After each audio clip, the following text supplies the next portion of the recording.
Баршаңызға қайырлы күн достар. Бүгін сіздерге кешкі асқа керемет дәмді тамақтың рецептісін ұсынамын. Бұл тамақты әркім әрқалай жасайды, бірақ дәл осы әдіспен жасасаңыз, сіздің тамағыңыз өте сулы және дәмді болып шығады. Олай болса, тамағымызды дайындауға кірісейік. Ең алдымен осылай кішкене ғана етімізді қуырып аламыз. Бұл тамақ әсіресе етті үнемдеп жасайтын керемет тағамдардың бірі. Бұл тағамның ішінде еттің аз екенін білінбей де қалады. Дәмі соншалықты керемет болып шығады. Одан кейін ішіне егер сіздерде қызанақ болса, қызанақ салып жіберсеңіздер болады. Үстіне бір ас қасық томат пастасын салатын боламыз.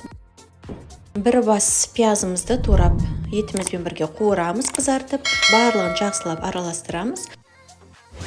Мен уақытты алмас үшін осылай барлығын кесіп турап дайындап қойдым.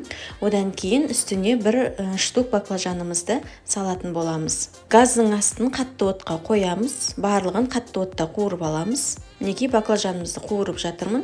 Бұл тағамға үйде не бар, соның барлығын қосып, барлық көкөністермен жасай берсеңіздер болады. Одан кейін кәдіні қостым және болгар бұрышын қостым. Екеуі де өте тез қуырылады және осы тағамның үстіне 1,5 кружка су құйдым.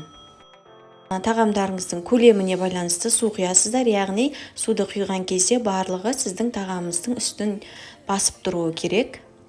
Құрметті көрермен, егер менің каналыма тіркелмеген болсаңыз, міндетті түрде тіркеліп кетуіңізді сұраймын. Себебі менің каналымда күнделікті үйдегі бар заттармен дәмді, оңай және тез жасалатын тағамдардың түрін көре аласыздар. Сондықтан міндетті түрде каналыма тіркеліп кетуді ұмытпаңыз. Ең соңынан картошкамызды саламыз. Яғни картошка өте тез піседі, 15-10 минуттың ішінде картошкаларыңыз пісіп шығатын болады. Және оның үстіне капустаны саламыз.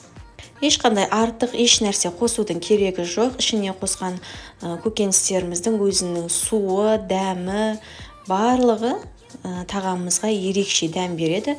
Бұл тағамға тек тұз ғана салсаңыз жеткілікті. 2 шай қасық тұз салатын боламыз. Барлығын жақсылап араластырып аламыз.